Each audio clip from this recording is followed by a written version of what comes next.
Good morning. I'm Harley Schlanger from the LaRouche Organization with your daily video update for April 18th, 2023. Today I'm going to be discussing Germany's green hypocrites. At midnight last Saturday, the last 3 nuclear plants in Germany were shut down.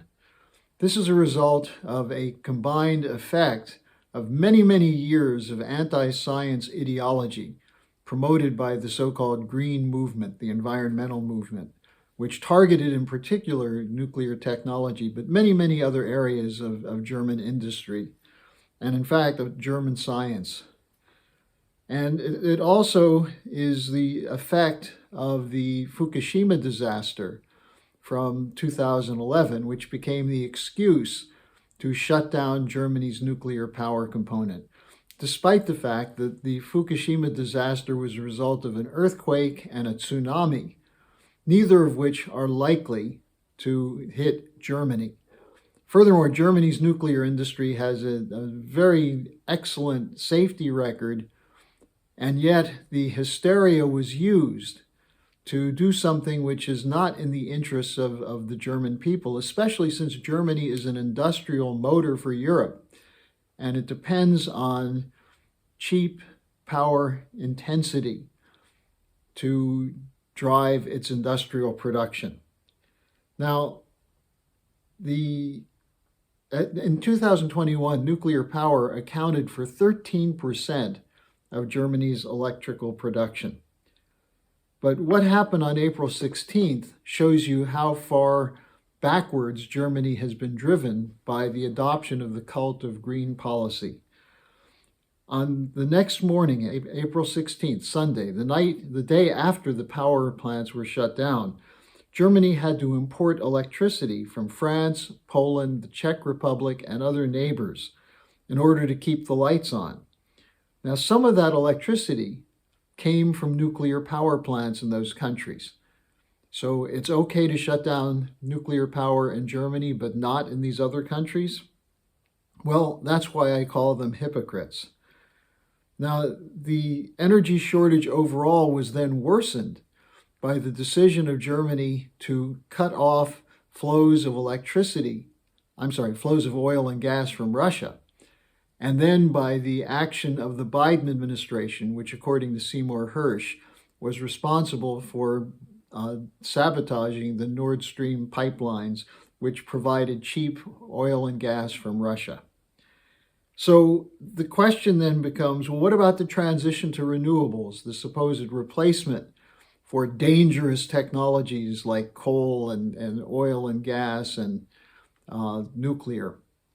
Well, this has been much hyped by the Greens, but the reality is that on Sunday, wind power provided only 13% of the electricity needed, and solar panels 1.4%. So less than 15% of the electricity needed on that day in Germany, which was not a work day, so many of the factories were not open, a lot of stores are closed, but less than 15% of the supply could be met by the so-called renewables. Now, the Greens say the future is wind, but the German government admits that it's only moved to about 1/3 of what's needed as the transition continues.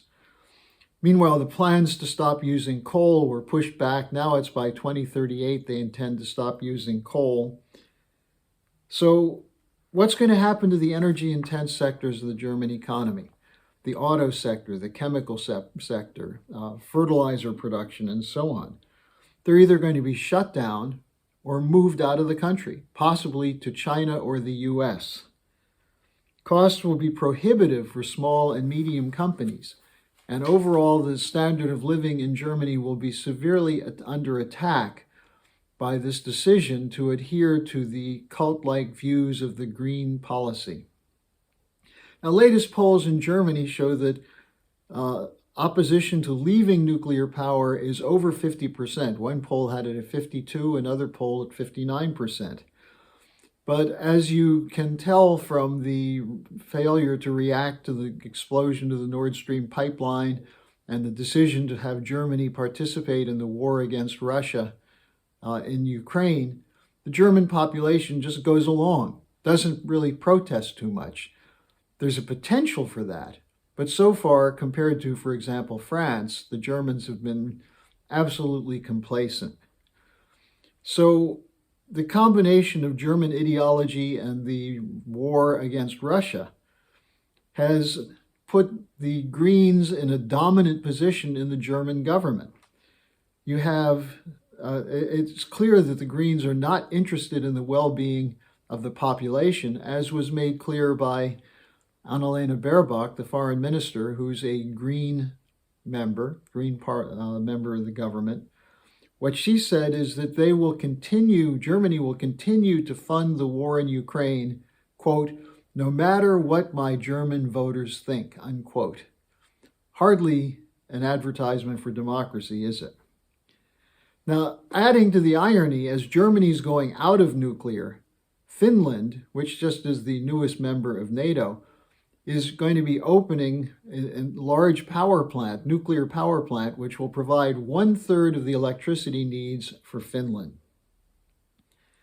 And we see African nations going nuclear, in some cases with cooperation and collaboration from Russia and China. Now, the LaRouche movement has always warned of the danger of the environmentalists, of the greenies and their Malthusian ideology. By attacking science and attacking human creative innovation, they are creating a feudal society, a medieval society, which is going back to such things as burning brush and fuels. This winter, there was extensive talk of opening the woods of Poland and Germany for people to harvest wood to make sure they had electricity, or I should say heat, and energy to cook their food. Now, the German LaRouche party, Buzo, is calling for a rapid move back to nuclear power, constructing new plants, and especially investment in nuclear fusion technology, which is the future. And I must say, it's not too late to dump the fake science of the hypocritical green movement, that the population is not prepared for what's about to hit it.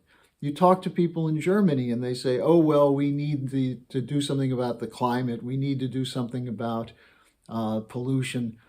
And then they look around and they see that what's being done is actually making the overall situation for the people of the country worse. The attempt to use climate terrorism to induce people to accept a shutdown of industry and science goes against the great, rich tradition of German science and engineering technology. People like Max Planck, Einstein, who were at the forefront of the breakthroughs that allowed for the continued growth of an economy to sustain a growing population in the world. So it's that science tradition, that rich tradition, which must be restored in Germany if the country is to avoid the fate of a collapse into a medieval feudal society. It's time to reject the cult of green anti-science in Germany. It's not too late, but it's getting there. Hello, thanks for watching. Be sure to like, subscribe, and hit the notification bell so you don't miss any of our videos. Support our independence to produce videos like these. Become a member of the LaRouche organization at thelarouche.org/member. By becoming a member for $25 or more, you'll get special access to the EIR Alert Daily Briefing and weekly magazine, which is what I read to stay on top of things.